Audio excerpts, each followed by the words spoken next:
News. This is your World War III update, the critical information of the last 24 hours that you need to know as it pertains to geopolitical turmoil ensuing around the world, hurtling us inexorably towards nuclear Armageddon. Now, Melanie Joly, Canada's foreign minister, has advised any Canadian currently still in Lebanon, the 45,000 that still remain, that they need to get out while commercial flights are available. Now, 7.5 months ago, I believe she sent out a similar tweet. This one is far more explicit, ominous, and definitive in terms of what it is implying. It's implying that a war is imminent, especially with this final statement, while commercial flights are still available. That is very critical. They're currently in the process of planning militarily how they're going to extricate Canadian nationals when the time finally comes. But yes, I would advise people that if you don't have a dog in that fight, you might as well pack your shit and come home before, because it's going to go down. You can tell the way that Yoav Gallant, the Israeli defense minister, was grinning from ear to ear as he met with Anthony Blinken in the United States today. That is the kind of grin from somebody who has been plagued by anxiety over what to do and when to do it, and has finally made a very bad decision. You see this in people stricken with mental health issues who are on the brink of self-deletion. When they finally made that bad choice to finally pull the trigger and self-delete, there's this pink cloud sense of happiness that precedes that, because they've made a decision, because there's no longer any, their depression is cured by their decision to self-delete. And this is a perfect analogy, because I don't know if the Israelis truly understand what they're getting themselves into. I think their leaders are not being honest about the potential for this thing to go very badly. You can see by the alacrity of these Israeli Channel 12 reporters as they're detailing, going over a warehouse, because Israel right now is warehousing all kinds of emergency supplies and provisions for the coming war. And they're doing this with such a cheerful, naive alacrity. It's not what you'd expect from a country who is supposedly accustomed to war and accustomed to the horrors of being right next to war. And of course, they have far more experience in this type of thing than we do over here. But I think many people in the high-rise buildings in Tel Aviv are insulated from the horrors of war. I mean, imagine a grid-down situation when hundreds of thousands of asymmetrical attacks are descending upon you at once, and you have no power. And within 3 days, when your emergency rations that the government provides runs out, what are you going to do then? That's when things are going to get ugly. And I suspect that this thing is going to get way, way out of control, because they don't plan on just stopping at Lebanon. This is going to be a war which completely entangles the Middle East, which will entangle the planet. We also have manpower shortages with Israel. The Israeli Knesset is approving a first reading about the extension of the reserve service in the army. They're going to extend the age in which conscripts can be retained in the army, because of course Israel's a small country. It's so small that they have to bring in foreign workers to make up for the loss of manpower by conscripting all these guys to go and fight the war against Hamas and Hezbollah. Now, one thing to their benefit in fighting against Hezbollah, they do have a lot of guys now who have a little bit more experience. So I think this whole Hamas operation for them was more of a training operation. What is really going to make the difference here is the U.S. military. That's going to be who picks up the slack. That is the whole rub. That's why he's smiling from ear to ear. I mean, think about what's going on there right now. The potential for a war that is going to likely cause attacks on Israel, the likes of which they've never seen before. You're going to see the overwhelming of the Iron Dome. You're going to see the targeting of strategic assets, the shutdown of various critical infrastructure. And look at the smile on these guys' face. I mean, that's a deep smile. I can't get over that. I mean, that's a smile that's deep contention. This is not something, usually Blinken, a guy ridden with anxiety. It's almost like he's finally made a decision that, he's been wanting to we just got to get this over with. We've made the decision. They're going to war. It's just a matter of time. And now they're so desperate that they're saying that ultra-Orthodox practitioners of the Jewish faith are also going to be conscripted. I believe this amounts to, and forgive me if I'm wrong here with my numbers, but I think it's like 600,000 people identify as ultra-Orthodox. So now even they have to get drafted. And of course, up until this point, they've been immune from the draft. They've just been allowed to pray. They don't have to do any sort of civil service. I don't even think they work. A lot of them don't even work, at least work as we define it here in the West. So this is going to create a lot of division. And I don't know why it is that they would do something like this, to be honest. Maybe I don't know the politics of that. Maybe there's a lot of people who thinks they should be pulling their weight a little bit more. We have Norway switching gears here. We'll probably talk a little bit more about Israel in just a minute. But Norway is starting to stockpile grain, citing the pandemic, war, and climate change. Now, indeed, all of these things have the potential to be real threats. Pandemics do happen. There are deadly viruses and pathogens that kill lots of people, and they can spread. War, they sandwich right in the middle because, of course, that's the one they want people's eyes to glaze over as if it's low probability. And, of course, climate change, which, like everything, is greenwashed and, unfortunately, is fouled by the profit motive. But as I always say, just because your insurance company is charging you money and you think it's bullshit doesn't mean that your house is never going to burn down. Doesn't mean that bad things aren't going to happen, and doesn't mean that those things aren't real when they happen, okay? There's a profit motive that goes along with all this stuff. So is there green profiteering? Absolutely. Is there profiteering off the pandemic? Absolutely. We all know what Moderna's stock is doing right now in anticipation of the bird flu outbreak. Apparently, just a sidebar here, I think the first bird flu jabs have been rolled out in a country. I can't remember which one it was.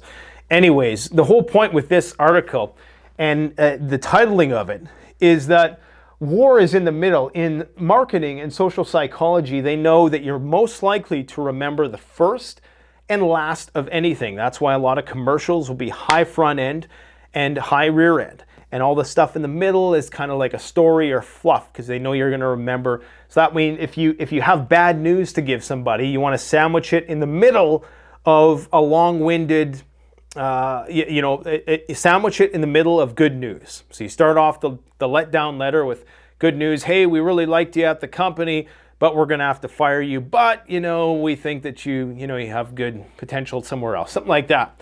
Anyways, so that's why they frame it like this. But most importantly, Norway is stockpiling grain. Their goal is to have 90,000 tons of grain stored by, they say, 2029. They always push these dates off into the future to alleviate anxiety because there's some kind of rule. Like they know that if you say something is within a year, people get kind of nervous. If you say 2 years, they still nervous.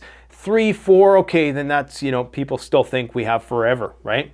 Now they're stockpiling grain, and I should add this is also the country who is currently putting nuclear-capable F-35 bombers into Soviet era, Cold War era, I should say, bunkers in the mountains in Norway. They also are the country who has the Svalbard Seed Vault, which of course is a warehouse for over 1 million different strains of food. So Norway is prepping, and this is just but one of many countries that are doing the same thing. All countries are suddenly becoming preppers. What a surprise. Where should we go next here? I just want to make sure that we clean up all the Israeli stuff. So Donald Trump is saying that he wants to try to mediate this Iranian issue, and that it's important that Iran doesn't have nuclear weapons, but don't worry because we're not going to start a war with Iran. We just want to make sure they don't have nukes. Well, the problem is that he backed out of the nuclear deal, and he also killed their top general, Soleimani. And the Iranians still have a chip on their shoulder about that, which is why they still have an arrest warrant out for Donald Trump. So, of course, he's going to play down the prospect of going to war with Iran. No politician is going to run on the platform of we need to go to war with said country, especially in this sensitive geopolitical climate. So, but you can bet that he'll definitely go to war with Iran. He's there to carry the torch for what is currently being fomented. And you can see with Netanyahu that Trump is definitely the choice. If Netanyahu had to pick one person, it would most certainly be Donald Trump right now. But all of them are bad. I mean, you really have dementia, narcissism, or steroids with the, what's his name? The other Kennedy. The guy who's on the juice, whose head looks like it's going to bulge out of his head. Eyes looking like they're going to bulge out of his head. Okay, so what else do we got? This is very important. The Biden administration moves towards allowing American military contractors to deploy in Ukraine. So this is the equivalent of like a Blackwater or the Wagner Group, right? And this is why the Russians use the Wagner Group, because it's a bit of a cop-out from taking national responsibility for a war that's being waged. So the United States has already been doing this in a de facto state. They've already been sending mercenaries there, but now they want to make it de jure. That is the next rung of the escalation ladder, sending mercenaries there. Now they're saying it's just to do maintenance on weapon systems. I mean, really think about that. You seriously think that these guys are going to go there and they're just going to do some Mr. Fix-It stuff and they're not going to be giving people advice and helping them with targeting and helping them use the systems to kill Russians? I mean, you just can't separate those things. I mean, unless you have a very strict, protocol in terms of the boundaries of the role that are clearly defined beforehand, you're not going to have that. So that's what's going on. They're going to start sending the mercenaries overtly, which is the same when you really think about it as sending troops. It's just they're not in the same uniforms. And the reason why they're doing this, there are rumors that the Ukrainian front lines are in fact collapsing. And people are saying, well, this is great. You have one of the Chechen generals saying that the war is going to be over by the end of the year. But he's, of course, only talking about the Ukrainian military. Now, I don't particularly believe that. I think he is just being overly optimistic and telling his soldiers what they want to hear. But the thing to understand is that as soon as the Ukrainian army folds, NATO is going to come in and fill the role. And what they're trying to do right now is create that balance so that it really seems like, the intention never really is for Ukraine to be able to push the Russians out, because they know that would mean nuclear Armageddon. So it's just to keep the war in a stasis, and they will supplement the diminishing Ukrainian military by giving them more powerful weapons as the 0 day approaches to keep the Russians at bay. And invariably, they're going to start putting troops in there as well, first as mercenaries, and then eventually, all the cats are out of the bags, and then it's off to the races. Now, this is an interesting story. Okay, we're going to listen to a little bit of this. This guy looks like Indian version of Andrew Tate. He's actually interviewing a British MP. I can't remember what his name is. British Member of Parliament. But the reason why this is important is because I'll just give you a little bit of the backstory before I jump into this here. For the first time since March of 2023, Lloyd Austin has communicated with the Russian Minister of Defense. Now, at the time, it was Sergei Shoigu, if you recall. And back in late 2022, there was a nuclear dirty bomb scare with the Russians, and Sergei Shoigu made calls to all his NATO counterparts and said, look, we know that you guys are planning on enabling Ukraine to utilize a nuclear dirty bomb, and we need you to put the brakes on that, or else we're going to take this to nuclear Armageddon. And of course, later it turned out that indeed at that time, there was a very heightened state of nuclear risk. This came out, I think, a couple months ago in some declassified documents that were released. So we know that, around the time of the Nord Stream, 3 months after Nord Stream, that was a very critical time where there was talks, back channel communications, and for all we know, we were in a very high state of DEFCON at that point. Now the same thing appears to be occurring, because just in the last 24 hours, Andrei Belousov has contacted Lloyd Austin, and they're talking about what's happening right now in nuclear de-escalation channels. This could be the result of what's happened in Sevastopol, the numerous attacks on the civilian populations that have happened in Dagestan, and Sevastopol and Belgorod, attacks on oil refineries, attacks on Russian nuclear radars, other strategic facilities, warships, targets in Crimea, using ATACMS missiles that are guided by these RQ-4 Global Hawk ISR gathering drones in the Black Sea. And it could actually be something pertaining to a supposed shadow war that is currently ongoing, because the Russians, or at least a Russian affiliated Telegram channel, tweeted out or telegrammed out yesterday that they had successfully shot down an RQ-4 Global Hawk over the Black Sea with a MiG-31 fighter jet. Now, U.S. officials deny this, and the Russian MOD says they have no information about it, which is not a denial, I should add. But I would not be surprised if there isn't some sort of shadow war happening outside the public view, and that this is why there's that line of communication now, because we are approaching a point where there could be a direct clash with NATO and Russia. So very interesting that they are currently communicating. I do think it might have something to do with this nuclear dirty bomb story. However, this British MP who is being interviewed here is stating that he believes that the Russians or the Ukrainians, he doesn't really specify who, that a nuclear dirty bomb is going to be used. If you don't know what that is, essentially you have fissionable materials that are paired with a conventional ordnance. It explodes, it irradiates an area, very toxic, very difficult to clean up, okay? And it's going to be a radiological incident that's going to make certain places uninhabitable and impassable. And this is how you can use something like this strategically, even more so, in fact, than a nuclear detonation where the fallout will eventually dissipate. With this, you actually have, permanent contamination, semi-permanent contamination of the soil. So if you wanted to prevent somebody from going anywhere, you detonate a dirty bomb.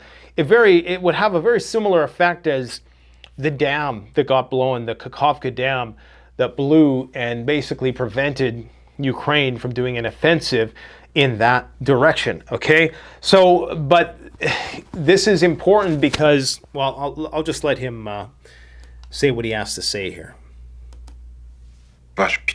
Well, Putin said that he will use nuclear weapons if Russia is threatened. So is there actually a way of winning any war against Russia?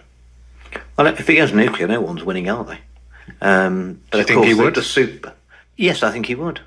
I've got defence analysts feeding me information, and they're in, services, and they're saying that there is going to be a nuclear detonation. They're in, intelligence services, I think is what he meant. They're saying that there is going to be a nuclear detonation in Europe. Who by?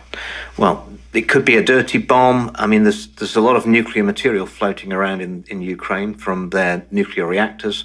I mean, to create contamination, all you need is some conventional explosives and some nuclear material, and you've got a dirty bomb. They may have already been set off in the Donbass area now. And that could be the false flag that starts the war? Yeah.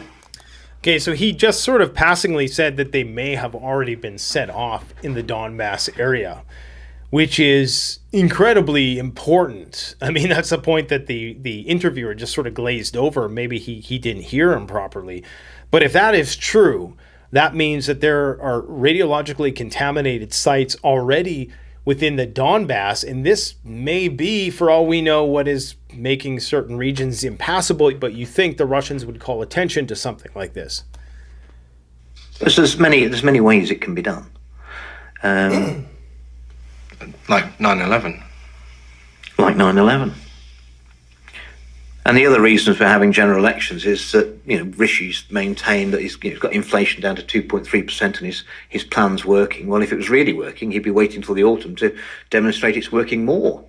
The fact is, he knows that food price inflation is going to rocket by the end of the summer. And that's going to be no relief on interest rates whatsoever. So this is as good as it gets for him on the economy.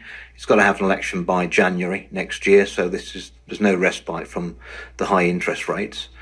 And the other thing is, of course, the disastrous and ineffective Rwanda bill, for dealing with the elite. He gets into a little bit more specifics there. But, you know, his comments on the nuclear dirty bomb should not be underestimated because, of course, Ukraine has access to a lot of fissionable materials. These could be smuggled in. I think it's tightly controlled. And in fact, you are able to trace where it comes from. I do believe we're going to have a nuclear scientist on the channel very soon, and I'm going to ask him about this. But I believe that you're able to actually trace the where the fissionable material came from on the basis of its composition. So if they were to use something like that, they would almost have to get it from a Russian facility if they wanted to blame it on the Russians. So either way, there's a potential for this thing to go very sideways very quickly. And that is why right now you're having these conversations with the ministers of defense of the respective countries. Now, I should add that this website, RIA Novosti, full disclaimer, has been banned in some European countries, much like Russia Today has been banned in many countries. In fact, Russia Today has been banned off YouTube. Now, Russia has retaliated, and they've banned 81 European media sites. This just happened today. So every day we're just one step closer. The Iron Curtain gets thicker and thicker.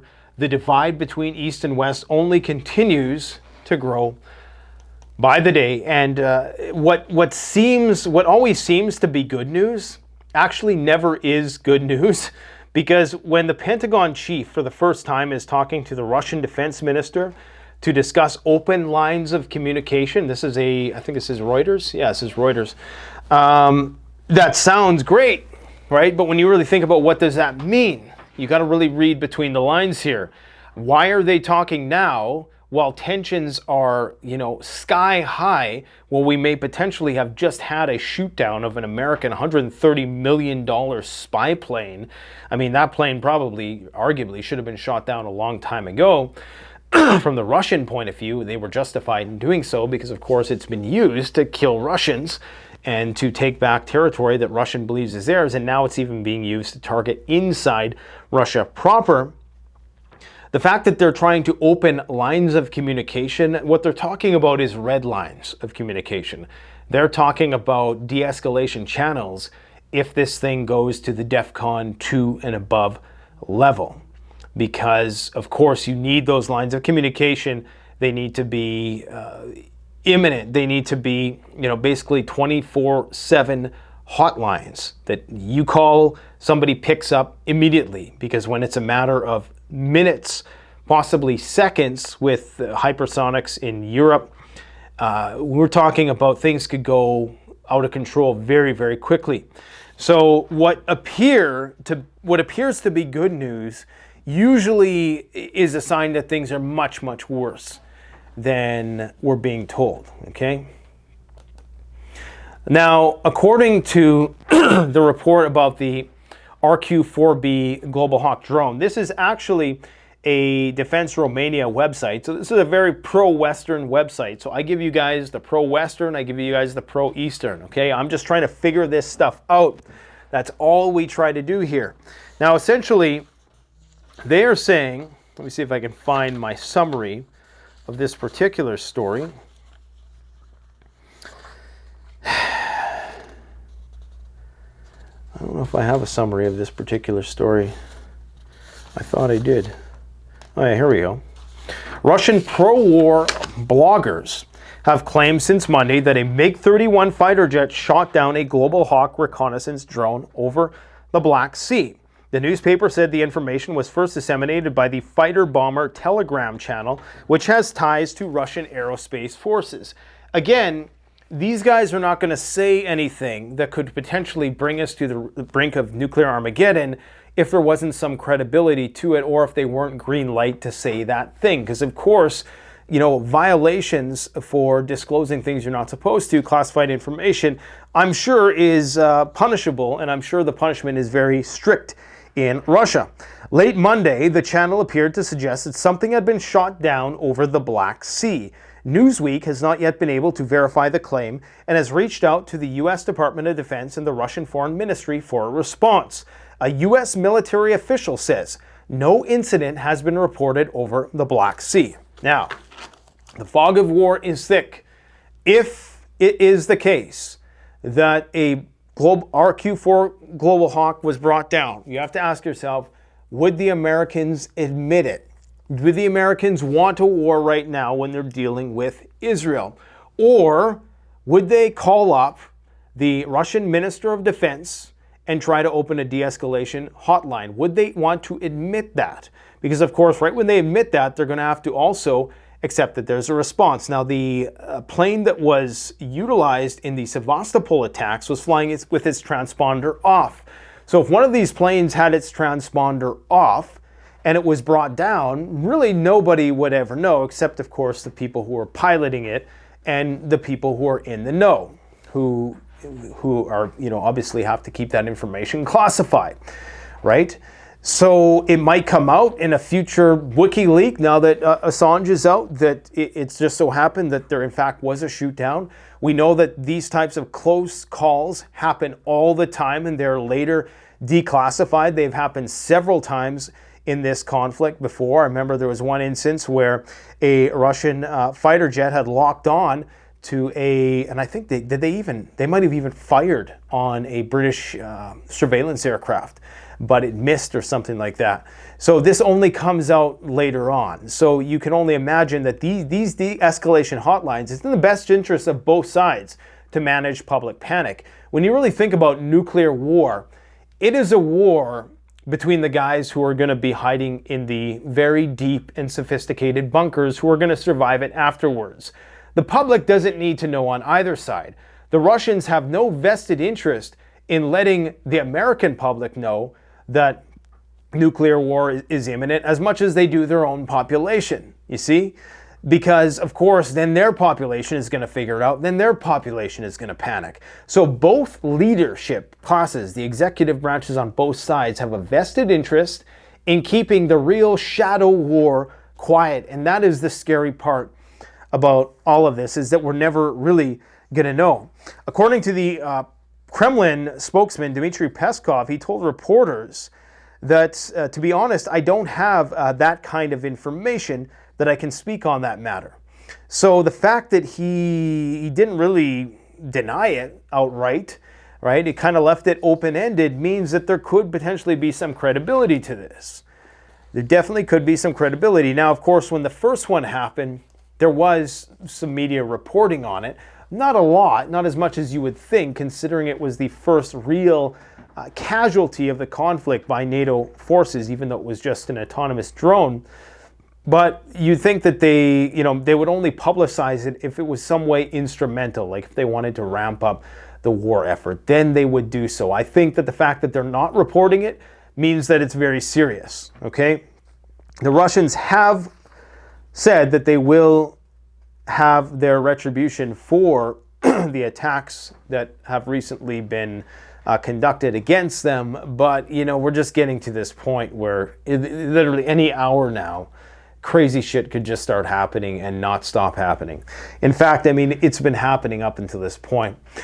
We now have, this is War News 24/7, a great website, by the way, very neutral, Greek perspective, very good analysis, and very realistic in their appraisal of the situation. And we talked about this a couple days ago, 30 B-52 nuclear bombers, now nuclear, are going to be re-equipped with nuclear weapons. So the U.S. is rearming. Nuclear proliferation is in full swing. Once again, I believe spending on nuclear weapons has increased by 13%. So this is a real threat, okay? This guy right here, this is the guy, Igor Krigolov, I believe is his name. He was the one who is saying that they have evidence to suggest that they're going to be utilizing dirty bombs. So Lieutenant General Igor Krylov, in charge of CBRN Defense, said that substances from a dirty nuclear bomb can be created are currently being imported into Ukraine via Poland and Romania. Now the question would be, why would they import it from Poland and Romania? That would be a very interesting question to ask, right? Perhaps it's because maybe there's a concern that Ukraine would be investigated, and then you could if they did have their, if the International Atomic Energy Agency came in there and wanted to investigate whether or not the fissionable materials matched what was in Ukraine, they could come in and do that investigation in Ukraine, but there wouldn't necessarily be a cause for them to go into one of these surrounding countries. I don't know. And again, this could just be bullshit Russian propaganda. I know people are going to immediately write it off as such, but that's very dismissive, and quite frankly, at this stage in the game, knowing how much our leaders lie, that's very ignorant and naive. So these are the same guys who are saying that they're weaponizing all sorts of biological agents.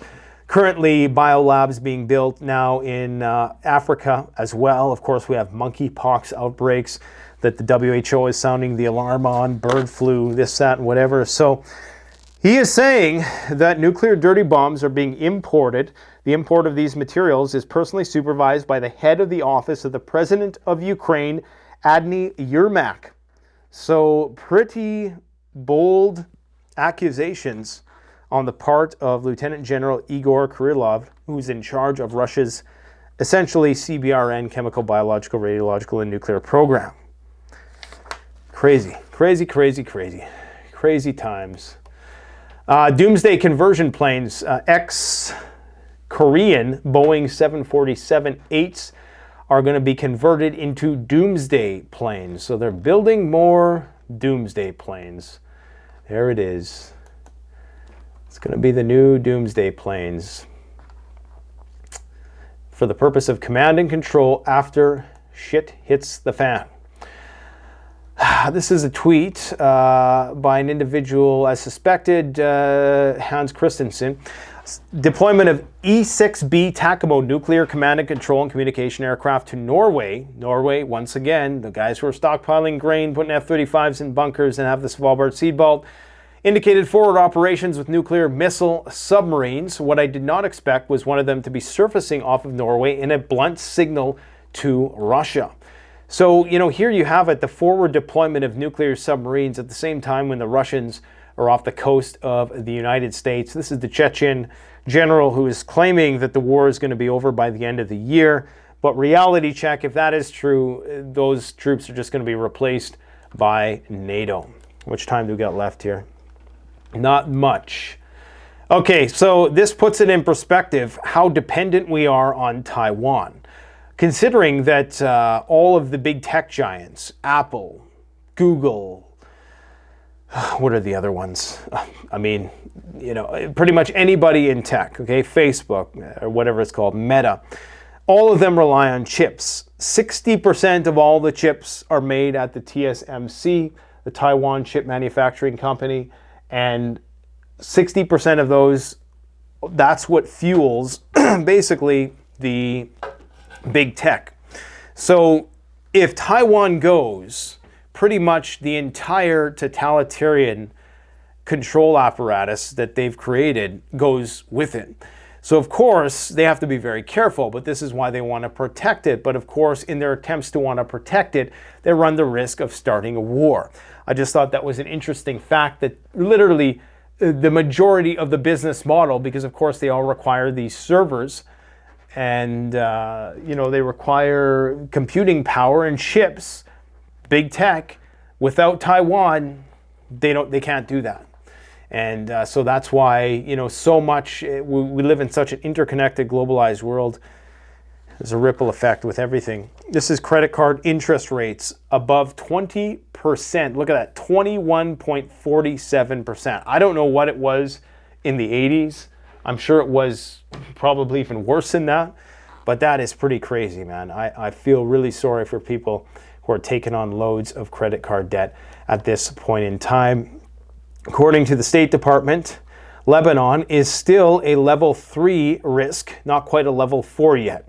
Once this turns red, that's when it's going to happen. Now, I am surprised that Canada has turned it red, but the United States hasn't. And I think it has something to do with the fact that the US doesn't want to rock the boat at this point in time, because they know once the US issues the travel advisory to not go, as they have with Syria, Iraq, Iran, and every other country that is currently in red, Libya, Sudan, Mali, Ukraine, Belarus, Burma, all of these places, you know, once you turn this square red, and in light of all of the brinkmanship happening on the border here and the actual conflict back and forth, that's when people are going to start to panic, and that's when public opinion might start to shift.